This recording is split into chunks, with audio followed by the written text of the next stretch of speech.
Maraming salamat sa lahat ng sumusubaybay. Please subscribe and follow my YouTube and Facebook channel, Filipino Novel. Maraming salamat po. Kabanata 1811. Kasing lakas ng Level 1 Royal Saint ang lobo, ngunit napagtagumpayan ni Severin na patayin ito ng walang kahirap-hirap. Bagamat simple ang ginawa niya, nagmukha silang bihasa at sanay sa labanan sa mga mata ni Rainier at Frostia. Hindi alam ng grupo ni Severin kung gaano kasaya si Rainier nang malaman niyang mga walang kinabibilangang practitioner lang sila. Naisip ni Rainier na magiging perpekto kung mahihikayat niyang sumama ang buong grupo sa pamilya Chorto. Ang Chorto ay nahihirapan sa gitna ng pagbaba at panghihina dulot ng ibang pamilya, kaya ang pagkakaroon ng mas maraming Royal Saint sa kanilang panig ay makatutulong ng malaki. Maaaring hindi ito ganap na solusyon, ngunit magbibigay ito ng kaunting ginhawa. Ang Chorto ay isang second-tier na pamilya sa Nuntu City at ang pinakamalakas nilang miyembro ay Level 5 Royal Saint lamang. Kung hindi dahil sa pressure mula sa ibang pamilya, hindi sana kinailangang ipanganib ni Rainier at Frostia ang kanilang buhay para maghanap ng mga halamang gamot at spiritual stone sa malawak na kabundukan. Dahil dito, ibinahagi ni Rainier sa grupo ni Severin ang lahat ng detalye tungkol sa sagradong lawa. Buong pusong ibinigay nila ang kinakailangang impormasyon. Hindi ito lihim sa Blue Realm, paliwanag ni Rainier. Lahat ng 13 estado ng Blue Realm ay may sagradong lawa. May radius ito ng ilang libong milya, at sinumang practitioner na nagnanais na maging Supreme Saint ay kailangang gamitin ang sagradong lawa upang mapabuti ang kanilang antas.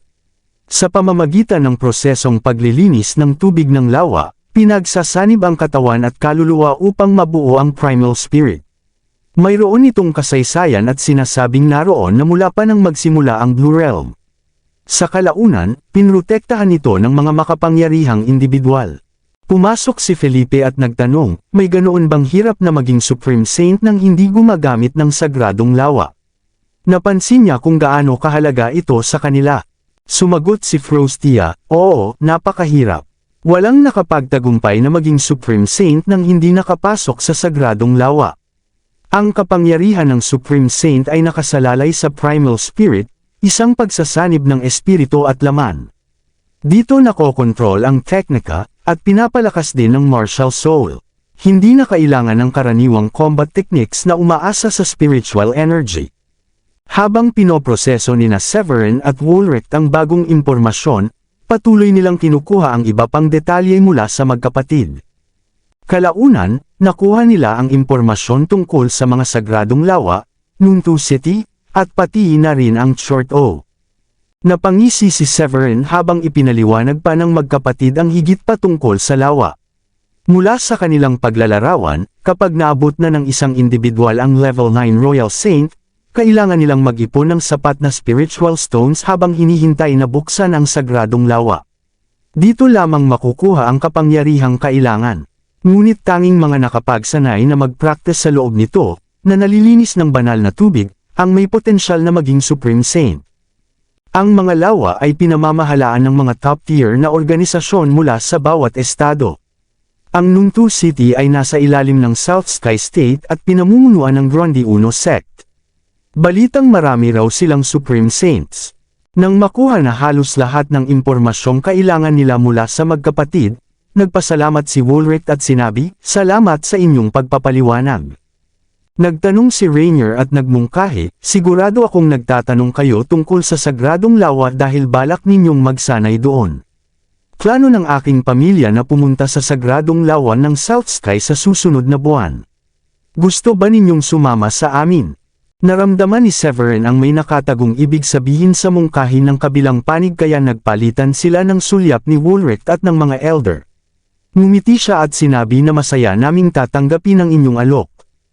Ang pagtanggap ni Severin ay nagdulot ng kagalakan kay Rainier. Sinabi niya na nakikita ko na kayo ay mga Royal Saint, at nagpapasalamat ako na hindi ninyo kami itinuturing na mababa kahit na mas malakas kayo kaysa sa amin. Kami ay nagpapasalamat sa inyong pagliligtas sa amin.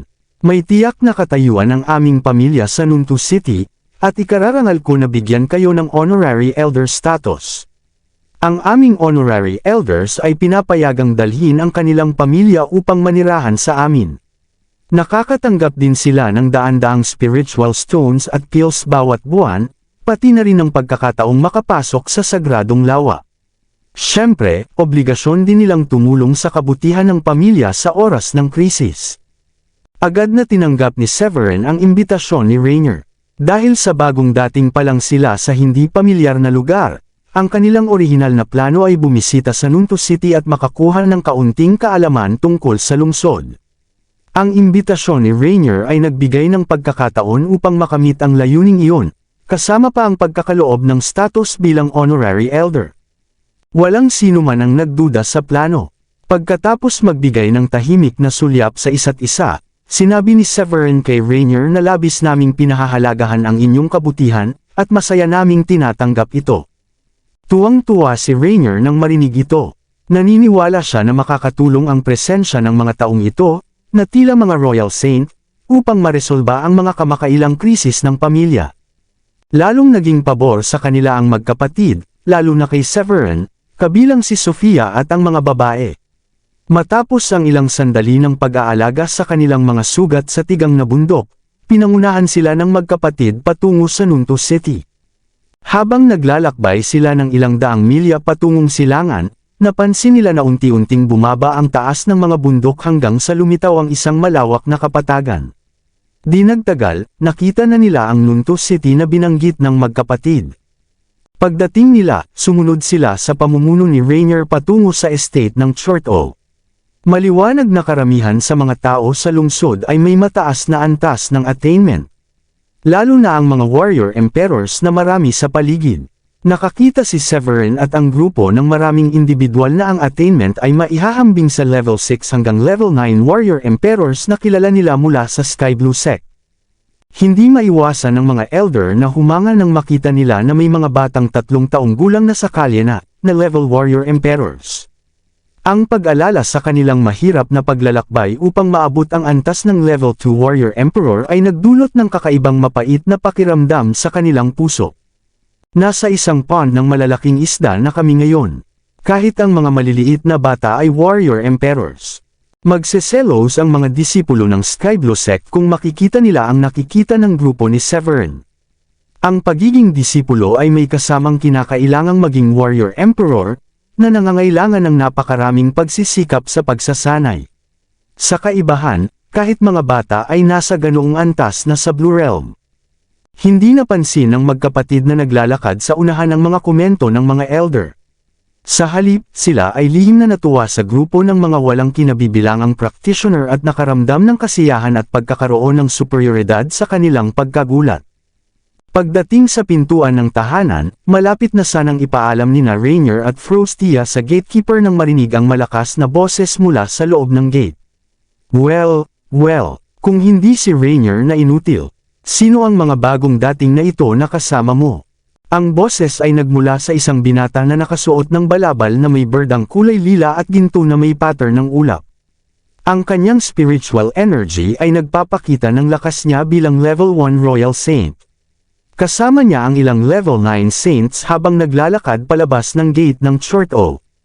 May masamang ekspresyon si Rainier nang makita kung sino iyon. Halata ang kanyang galit habang nakakuyom ang mga kamao. Ipakita mo ang respeto sa aking mga bisita, Endrick. Ngunit hindi napigilan ni Endrick ang kanyang pagtawa. Nahuli ng kanyang mental energy ang paghangal ng grupo sa maliliit na bata bago pa man sila lumapit sa pintuan. Ang kawalang alam sa mga komento ay nagdulot sa kanya ng pangungutya, lalo na't hindi siya maganda ang relasyon sa kanyang pinsan na si Rainier. Mga bisita mo, hindi lahat ay karapat-dapat maging bisita sa ating pamilya. Ang mga ito ay makasisira lamang sa reputasyon ng pamilya. Lalong nainis si Severin sa pagmaliit at mapanuyang tono ni Endrick. Ang impormasyong nakuha nila mula sa magkapatid tungkol sa kalagayan ng Chorto ay nagpapakita na hindi pabor ang pamilya kina Rainier at Frostia, kahit na sila ang mga direktang disipulo. Si Endrick, 18 taong gulang na may attainment ng level 1 Royal Saint, ang nakatanggap ng maraming pagpapalaki. Malapit na siya sa antas ng kasalukuyang pinuno ng pamilya sa attainment.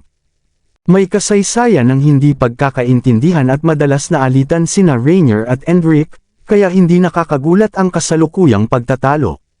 Huminga ng malalim si Rainier at tumingin ng malamig kay Endrick. Nag-recruit ako ng mga bagong honorary elders. Ipakita mo sa kanila ang respeto.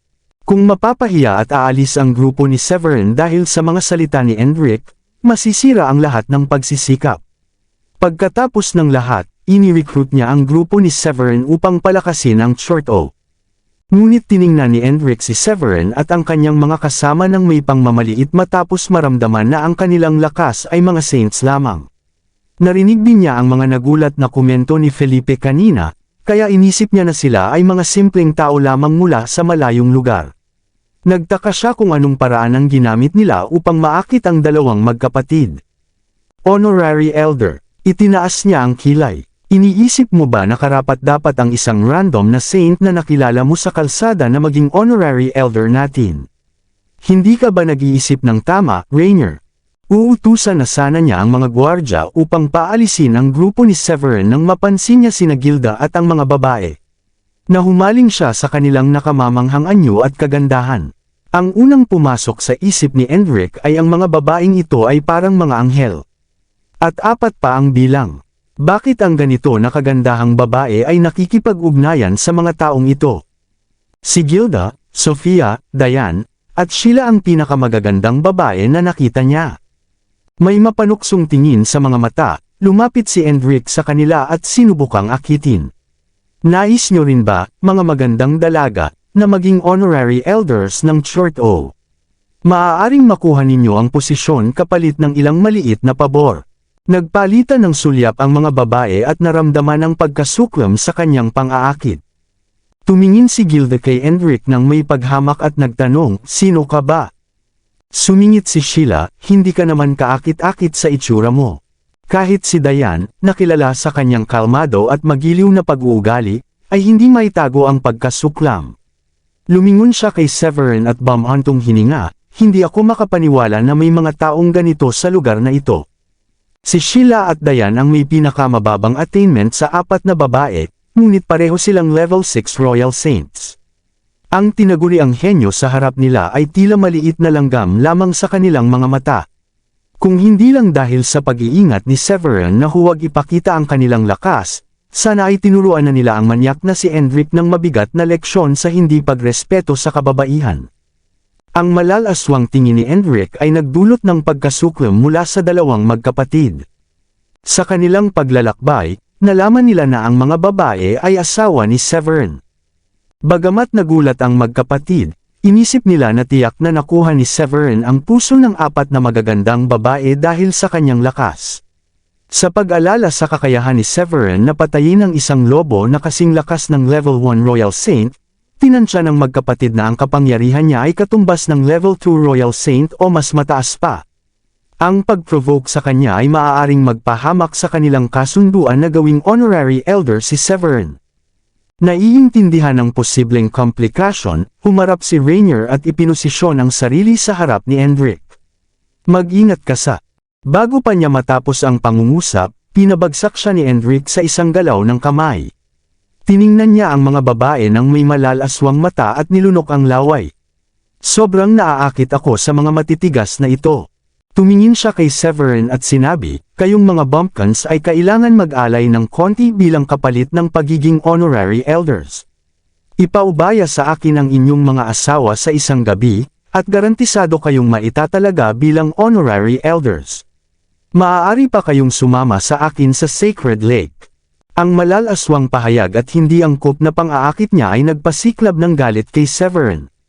Bantayan mo ang bibig mo. Sigaw ni Severin, habang lumalalim ang malamig niyang ekspresyon. Mabilis siyang lumapit kay Endrick, at itinataas ang kamay, at naglabas ng isang napakabilis na suntok. Bang! Ang lakas ng tama ay parang bundok na bumagsak sa dibdib ni Endrick, nabali ang kanyang mga tadyang at tinulak pabalik. Malakas siyang bumagsak sa lupa, na dumudugo sa bibig, at halos hindi na makahinga. Nang mapansin ang nangyari, rumspandi ang mga gwardya ng Short O, dala ang galit. Bawat isa ay may hawak na sandata, malinaw na plano nilang patayin si Severin. May tapang ka, napasok ka sa problema sa pananakit kay Endrick. Bago pa sila makarating kay Severin, kumilos si Woolrich at ang iba pa at hindi na itinago ang kanilang lakas. Matapos malaman na ang pinakamalakas ng Chortos ay level 5 Royal Saints lamang at ang pinakamalakas sa Nunto City ay level 9 Royal Saints, nagpasya si Severin na hindi na kailangan itago ang kanyang kapangyarihan, lalo na matapos ang hindi nararapat na pahayag ni Endrick sa kanyang mga asawa. Sa isip ng lahat, karapat-dapat ang malupit na tugon sa ginawa ni Endrick. Napakabangis. Agad na kumilos sina Woolrich at Felipe at pinatay ang mga gwardya sa isang kisap mata.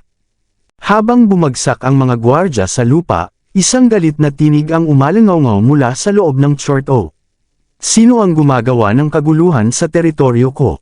Isang level 5 Royal Saint, kasama ang 7 o 8 level 3 at level 4 Royal Saints, ang rumspondi papunta sa gate. Ngunit bago pa sila makialam, ngumiti si Severin at sinadyang ilabas ang kanyang nakatagong aura. Sa isang iglap, ang lakas ng level 9 Royal Saint ay bumalot sa kanila at nagpababa sa kanilang tuhod sa lupa.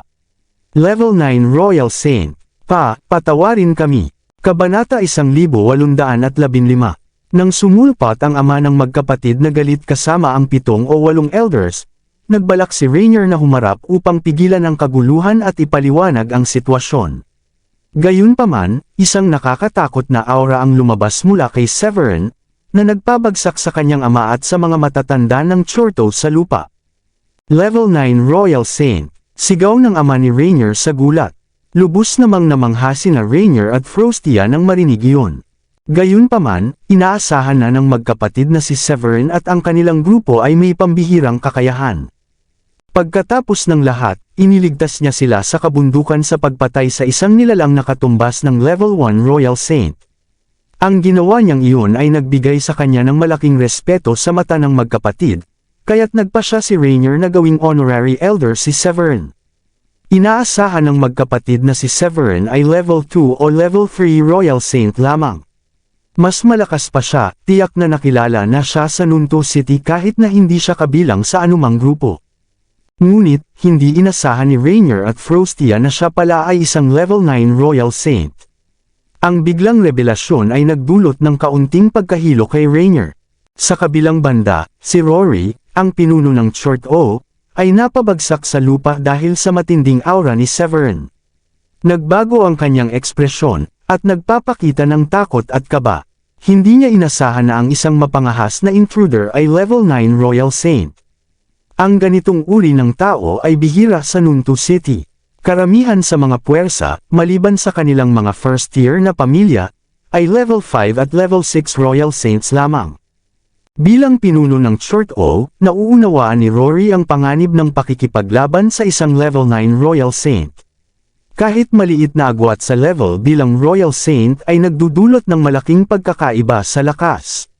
Bukod dito, ilan sa mga matatandang kasama ni Severin ay nagpapakita ng aura na tila mga bihasang eksperto. Bagamat hindi tiyak na masukat ni Rory ang lakas ni Woolrich at ng iba pang matatandang lalaki, nadama niya ang kapangyarihang katulad ng sa mayor ng Nunto City. Ang ganitong pagkakataon ay karaniwang taglay ng mga matagal na nasa mataas na posisyon. Sa kanyang pananaw, ang grupo na humaharap sa kanila ay hindi dapat ipagwalang bahala. Tiningnan niya ang lubhang na sugatan na pamangkin niyang si Endrick, at pagkatapos si Severin.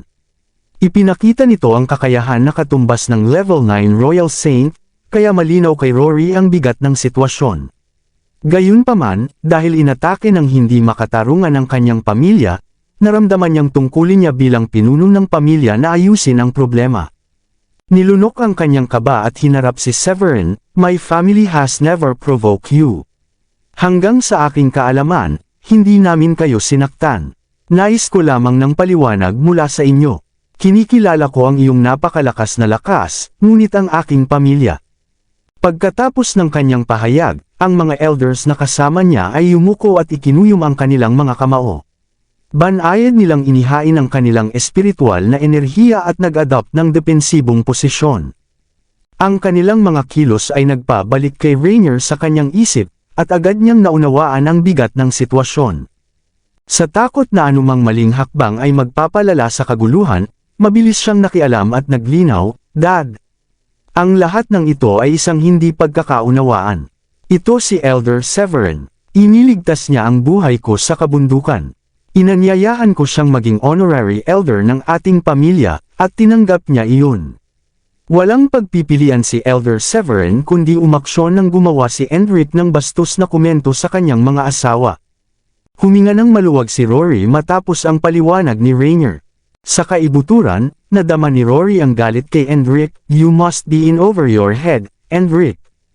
How dare you show such disrespect to a level 9 royal saint?" Bagaman nasaktan ni Severin si Enric at ilan sa mga gwardya ng pamilya, may makatwirang dahilan naman para rito. Isang henyo si Enric, ngunit nararapat ang natanggap niya dahil sa kanyang bastos na komento sa mga asawa ni Severin. Maswerte ang Chort O na hindi sila tuluyang nawasak. Dahil dito, mabilis na nagpatuloy si Rory kung saan nagtapos si Rainier. Ang kanyang ekspresyon ay nagbago mula sa seryosong mukha patungo sa masayang ngiti at sinabi kay Severin, "I must apologize for my son's failure to inform me of such a significant event beforehand. Pwede sana kitang batiin ng personal." Pagkatapos ng paunang pagpapalabis, tinutok ni Rory ang tingin kay Enric. Ang binata ay nakahiga sa lupa, at halos hindi nabuhay matapos ang matinding sugat. Tumingin siya sa mga elders ng Chort O ng matatag at nagbigay ng mahigpit na utos, "We have spoiled Enric." Ang kanyang pag-uugali ay halos nagdulot ng hidwaan sa pagitan ng aking pamilya at ng ating honorary elder. Papatalsikan ko siya sa Chort O's, epektibo kaagad. Tumango ang mga elders ng Chort O ng may solemnidad, "Yes, sir." Matapos ang kaparusahan kay Enric at maalis na ito sa sitwasyon, tumingin si Rory sa grupo ni Severin nang may magiliw ng ngiti, "This punishment is a satisfactory one for you, I hope." Ang pagiging patas ni Rory ay ikinatuwa ng grupo ni Severin. Tumango si Severin bilang pagsang-ayon at sinabi, "It is." Nang maayos na ang krisis, pakiramdam ni Rory ay tila nabunot ang mabigat na bagay sa kanyang dibdib. Kasabay nito, nagulat siya nang malaman na si Severin ang honorary elder na inanyayahan ni Rainier. Ang Chortos ay isa lamang second-tier na pamilya sa Nuntu City, at ang pinakamalakas na miyembro ay level 5 saint lamang. Batay sa hierarkiya ng mga prominenteng pamilya sa lungsod, pareho silang nasa mababang antas. Gayunpaman, ang presensya ng isang level 9 royal saint sa kanilang gitna ay maaaring magbago ng laro at itaas ang katayuan ng Chortos sa pagiging first-tier family. Magdudulot ito ng mas malaking kita at makakatulong pa sa kanila na makakuha ng pwesto sa kota na makapasok sa Sacred Lake. Sinamantala ni Rory ang pagkakataong ito upang tanggapin si Severin at Woolrich ng may sigla, "Please come on. Allow me to welcome you into our family. Magkakaroon tayo ng magandang pag-uusap sa ilang inumin." Tumango si Severin matapos makita ang sinseridad ni Rory. Sinundan nila si Rory papasok sa compound ng Chortos at nakatanggap ng mainit na pagtanggap mula sa pamilya. Nang gabing iyon, nagtipon si Rory kasama ang kanyang mga anak sa isang lihim na silid. Nais niyang malaman ang nangyari sa kanila. Matapos malaman ang pagkakataong pagkikita sa malawak na kabundukan at ang pagliligtas nila mula sa lobo, nanatiling nag-iisip si Rory sandali at tila nakagawa ng desisyon. Huminga siya ng malalim at sinabi, "I am pleased to hear that." Ang kanyang pagpayag na iligtas ka ay nagpapahiwatig na siya ay hindi isang sakam na tao na gagawa ng anumang bagay para sa kayamanan. Ang ating pamilya ay nagpupumilit na makakuha ng lugar para bisitahin ang sagradong lawa sa loob ng ilang siglo na ngayon, at hindi ako sapat na malakas para makipagkompetensya para sa isang lugar ngayong taon, kaya kailangan kong iasa ang aking pag-asa kay Severin. Pagkatapos ng pag-iisip, nagpatuloy si Rory, bilang isang antas siyam na Royal Saint, maaari niyang makuha ang isa o dalawang lugar para sa ating pamilya sa Sagradong Lawa. Samantala, sa isa pang bahagi ng ari-arian, nakaupo si Severin kasama si Woolrich at ang dating mga elder ng Sky Blue Sect. Pagdating sa Higher Realm, ang kanilang hindi inaasahang pagkikita sa magkapatid na Chort-O at ang kanilang pagligtas ay nagdala kay Severin sa pagiging honorary elder ng pamilya. Unti-unti, na nagsimula na silang magkaroon ng paunang pagkaunawa tungkol sa Nunto City. Si Woolrich ang unang nagsalita sa grupo. Batay sa aking mga pakikipag-usap sa iba pang matatanda ng Chort O ngayon, tayo ay nasa South Sky, kung saan matatagpuan ang Nuntu City. Ang pinakamaimpluwensyang figure sa lungsod ay ang alkalde. Kahit na siya ay isang level 9 Royal Saint lamang, siya ay nababalitang isang disipulo ng Gronde Uno sect. Ang mga natitirang makapangyarihang pamilya ay kinabibilangan ng Listholt sa timog, Gars sa hilaga, at Walpon sa silangan. Bawat isa sa kanila ay may higit sa 2 level na Royal Saints, kaya karaniwan silang itinuring na first-tier families sa Nuntu City. Ang ibang pamilya tulad ng Chort O ay may pinakamataas na level 4 o level 5 Royal Saints lamang. Pagkatapos ng paliwanag ni Woolrich, nagsalita si Felipe, bagamat ang mga Chort O ay maaaring kulang sa isang mataas na bilang ng mga karanasang manlalaban, mayroon silang maraming mga practitioner na nasa ibaba ng antas ng level 5 Royal Saint. Sa ating pagpunta dito, napansin ko ang tungkol sa 20-30 practitioner na level 1 at level 2 Royal Saints. Ang Chort O ay mas malakas kumpara sa kabuoang lakas ng Sky Blue Sect noong tayo ay umalis. Ang balitang ito ay nag-iwan ng pagkaulol kay Samuel at sa iba pa. Ang Chort O ay isa lamang second-tier family. Gayunpaman, natuwa ang mga elder na malaman na ang spiritual energy sa Blue Realm ay mas mataas kumpara sa Sky Blue Sect.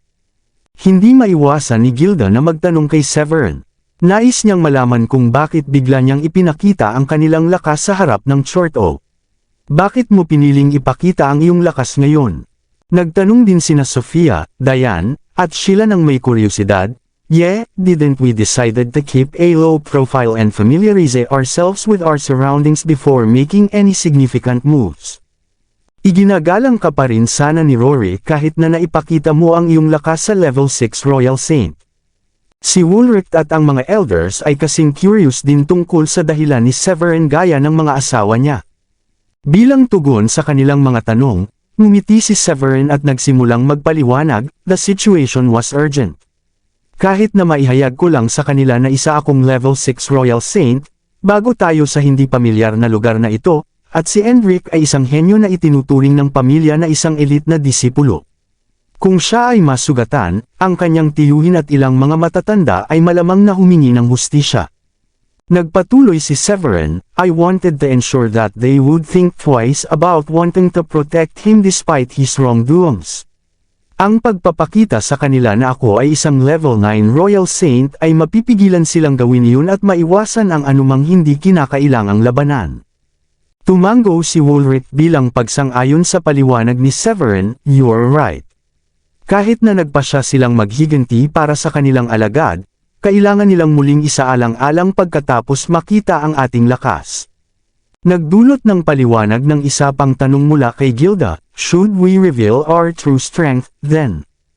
Tumawa si Severin nang makita ang kanyang kasabikan, no, not for now. Ang pag-alam na mayroon silang ilang antas 7 o antas 8 na Royal Saint sa kanilang gitna ay magpapadama sa kanilang lahat na hindi mapakali. Natawa ang lahat sa ideya, alam nilang matatakot ang Chortos kung malaman nila ang buong lakas nila. Habang nagpapatuloy ang talakayan sa silid, napagkasunduan pansamantala na si Severin ang hahawak sa mga pangyayari habang ang natitirang grupo ay nagpapanatili ng mababang profile at magpapatuloy sa pagmamasid. Maya-maya, dumating ang hating gabi at lahat ay natulog sa kani-kanilang silid. Kinabukasan, dumating sina Rainier at Frostia sa silid ni Severin pagkatapos ng almusal. Magalang nilang inimbitahan si Severin at ang kanyang mga kasama na pumunta sa main hall para sa isang pag-uusap. Hinala ni Severin na ipahayag ni Rory ang kanyang status bilang honorary elder.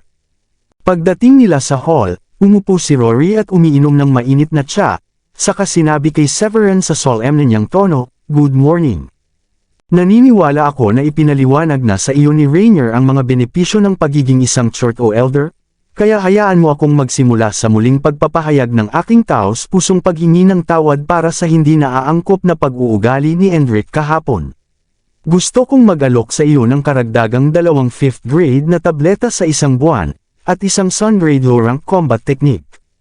Tumingin ang mga elders ng Chort O kay Severin ng may inggit. Hindi ba ang mga terminong ito ay napakabuti? Kung maaalala ko, kahit ang alkalde ay binigyan lamang ng 3 5th grade fields.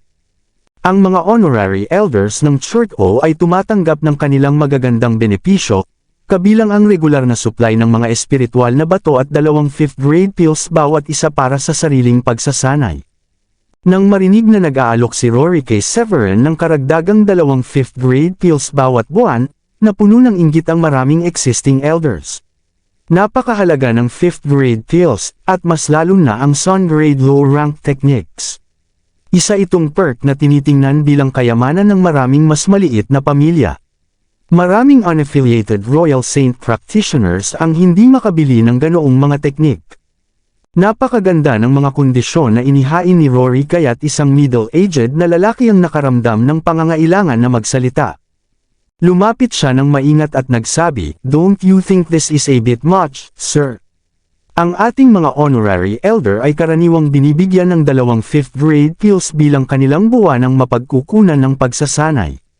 Ang pag-aalok ng karagdagang 2 5th grade na tableta kay Elder Severin ay maaaring magdulot ng ilang hindi kanais-nais na komento. Medyo hindi pa nagagawa para sa isang tao na mabigyan ng Sun grade technique. Tahimik na iniinom ni Severin ang kanyang tsa. Samantala, hindi masyadong natuwa si Sheila at ang iba pang asawa niya nang marinig ang sinasabi ng middle-aged na lalaki.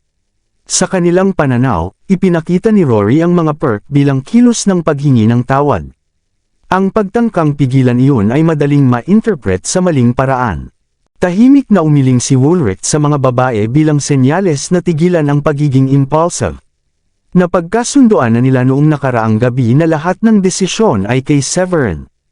Hindi ito ang tamang panahon para malaman matapos ipakita ni Severin ang kanyang kakayahan. Kung gagawin nila, hindi manggawa si Rory na tanggapin ang 7 o 8 level 9 Royal Saint sa kanyang pamilya. Sa katunayan, ang kanyang lakas ay level 5 late stage Royal Saint lamang. Tumingin si Rory sa elder at umiling matapos marinig ang lahat. Sinabi niya sa banayad na paraan, "Do you think Elder Severin is just an ordinary honorary elder?" Ang kanyang lakas ba ay hindi karapat-dapat sa pagbibigay ng 2 karagdagang 5th grade pills at isang Sun grade combat technique? Ang pag-iisip na iyon ay medyo makitid na pag-iisip. Naunawaan ng middle-aged na lalaki ang pahiwatig ni Rory at naisip na si Severin ay isang level 9 Royal Saint, hindi lamang ordinaryong practitioner. Ang ganitong makapangyarihang tao ay dapat tretuhin ng may pinakamataas na respeto ng kahit anong pamilya sa Nuntu City. Nagulat ang lahat na si Rory ay naging napakaheneroso na doble ang bilang ng mga pills na ibinigay kay Severin at nag-alok pa ng Sun grade combat technique. Gayunpaman, walang silbi ang mga teknik kung walang taong matututo nito, at ang pagkakaroon ng isang level 9 Royal Saint sa hanay ng Chortos ay magpapataas ng husto sa katayuan ng pamilya sa Nuntu City. Maaaring makipagkumpetensya sila sa mga first tier na pamilya at makabahagi ng malaking bahagi ng mga papasok na kita. Bukod dito, magbubukas ang sagradong lawa ng estado ng South Sky sa publiko sa susunod na buwan. Ang ganitong okasyon ay nangyayari lamang sa loob ng 20 taon at agad itong magiging sentro ng matinding kompetisyon para sa lahat ng pamilya sa Nuntu City. Matapos isipin ang lahat ng iyon, nagpaumanhin ang lalaki, "I apologize for my comments." Sa mahinahong tono, sinabi ni Rory, "Our third elder can be a bit rash and crude sometimes." Mangyaring huwag isa puso ang kanyang mga salita. Ngumiti si Severin at pinili na huwag na itong palakihin pa. Ikanwento ng magkapatid ang tungkol sa mga benepisyo ng honorary elders kaya labis na naging seryoso si Rory, tulad ng sinasabi ng middle-aged na lalaki. Hindi gaanong interesado si Severin sa 5th grade pills dahil isa na siyang 5th grade high-rank alchemist. Gayunpaman, nagulat siya sa alok na Sun grade combat technique. Sa lahat ng kanyang taon ng pagsasanay, nakakuha siya ng isang Sun grade technique, ang Rose Petal Rain. Ang lawak ng alok ay nagpapakita na may nais ipahiwatig si Rory. Matapos na pag-isipan sandali, mahinahong inilagay ni Severin ang kanyang tasa ng tsa at tahimik na tinanong, "Nagpapasalamat ako sa iyong kabutihang loob, at nais kong kunin ang pagkakataong ito upang magtanong kung mayroon kang anumang nais mong itanong sa akin." Ngumiti si Rory nang maunawaan niyang nahuli ni Severin ang kanyang intensyon, I assure you that the Chortos harbor no ulterior motives. May favor lang akong hihilingin. Naisakatuparan ni Rory ang desisyong iyon matapos ang maingat na pag-iisip noong nakaraang gabi. Ang isang level 9 Royal Saint, kasama ang iba pang pinaghihinalaang Royal Saints, ay isang grupo na maaaring hamanin ang Chortos sa lakas. Ang mga gantimpala bilang honorary elder ay hindi sapat, kaya pinili niyang magsakripisyo para sa kapakanan ng pamilya. Tiyak na magiging kapaki-pakinabang sa kanila ang pagkakaroon ng potensyal na alyansa kay Severin, at ito ang dahilan ng kabutihang loob ni Rory. Tiningnan ni Severin si Rory at tinanong, "May I ask what favor that is?"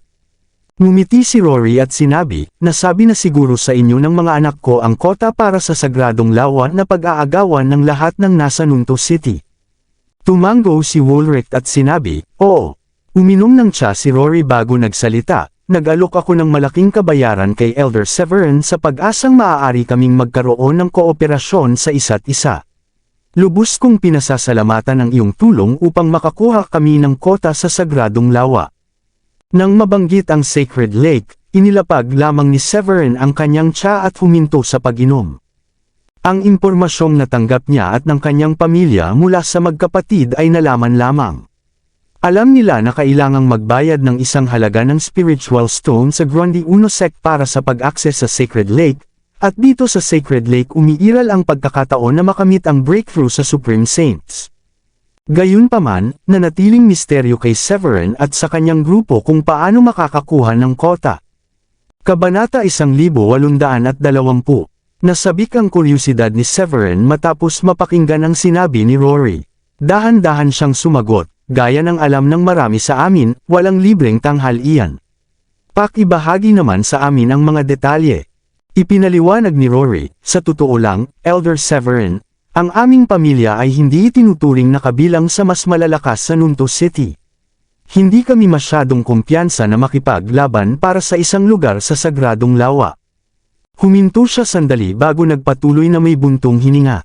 "Ang lawa ay bukas lamang minsan bawat 20 taon. Ang mga nais lumahok ay kailangang magbayad sa Grundy Uno Sect ng 100,000 espiritual na bato. Sa kasamaang palad, walang garantiya na makakakuha kami ng isang lugar sa pamamagitan lamang ng pagbabayad na iyon. Kakailanganin pa rin nating makipagkompetensya sa iba pang mga kalaban mula sa ibang mga pamilya." Nahinuha ni Severin na maaaring gusto ng Chortos na lumahok siya sa torneo. Kasabay nito, hindi niya maiwasang magtanong kung bakit hindi ganoon kasigurado ang Chortos sa kabila ng kanilang lakas. "Malakas ka, at dapat kaya mo." Nang makausad si Severin, pumutol si Rory, "Marahil ay hindi mo pa alam na ang kota ay limitado lamang sa 10 tao. Bukod sa anak na babae ng alkalde at sa level 9 Royal Saints mula sa first class na mga pamilya ng lungsod, mayroong hindi bababa sa 10 hindi kaakibat na practitioner na level 9 Royal Saints din. Tulad ng nakikita mo, ang pag-secure ng isang lugar para sa aking pamilya ay isang halos napakahirap na gawain." Sa wakas, naunawaan ni Severin kung bakit napakahigpit ng kompetisyon. Iyon ang nagpapaliwanag nito. "Kung gayon, ano ang iminumungkahi mong gawin natin?" Mukhang bukas si Severin na pag-usapan ito kaysa tuluyang tanggihan. Kaya naman nakaramdam si Rory ng bagong pag-asa sa kanyang ideya para sa kooperasyon. Tumayo siya mula sa kanyang upuan at sinabi, "I would like to ask you to fight on behalf of the Chortos. Hindi mahalaga kung gaano karaming mga lugar ang maaari mong i-secure. Isa lang ang gusto namin." Lumalim ang pag-iisip ni Severin bago agad na tumanggap. Samantala, tuwang-tuwa si Woolrich at ang mga matatanda sa kanyang tabi. "Maaari ko bang kumpirmahin sa iyo na gusto mo lamang ng isa sa mga lugar na aming sinisiguro?" Iniwan nila ang Sky Blue Sect at dumating sa mas mataas na mundo upang maging isang Supreme Saint. Ang pagkakaroon ng ilang pwesto sa Sacred Lake para sa Chortos ay magbibigay sa kanila ng pagkakataong maabot iyon. Natural lamang na maging excited sila. Ngumiti si Rory at kinumpirma, "Yes. Gusto lang namin ng isang lugar kahit gaano karaming lugar ang makuha ni Elder Severin." Alam niya na maliit ang tsansa ng Chortos na makakuha ng pwesto sa sagradong lawa. Gayunpaman, baka makuha nila ang isang pwesto sa tulong ni Severin bilang isang level 9 Royal Saint, na makakaapekto sa bahagi nila ng yaman at kita ng lungsod. Matapos pakinggan ang paliwanag, tumanggo si Severin pagkatapos ng sandaling pag-iisip. Sumasang-ayon ako. Ang tiyak na sagot ni Severin ay nagbigay luwag kay Rory. Ngumiti siya at sinabi, I look forward to our fruitful cooperation then.